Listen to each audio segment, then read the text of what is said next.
Hi friends, జల్లెడతో తాటి గుజ్జు తీసే విధానం ఈ వీడియోలో చూద్దాం ఫ్రెండ్స్.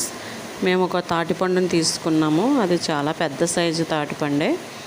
చూడండి, తాటిపండు తొక్కన పైన బ్లాక్గా ఉండేదంతా తీసేసుకొని టెంకల్ని విడదీసేసి రౌండ్గా చుట్టేసుకుని బాల్స్ లాగా ఒక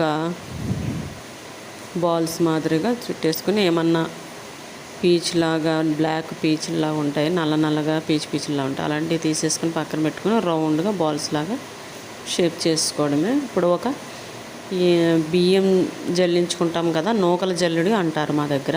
జల్లెడు ఒకటి తీసుకొని నీట్గా ఎడాపెడా నీట్గా కడిగేసుకొని అది ఒక స్టీల్ పళ్ళెంలో బోర్లించుకొని అంగోండి తాటిపండుని ఆ విధంగా గుజ్జు తీసుకుంటే చాలా ఈజీగా తీసుకోవచ్చు ఫ్రెండ్స్. మేమైతే ఈ విధంగానే చేస్తాము. చాలా ఈజీగా ఎక్కువసేపు చేయనవసరం లేదు.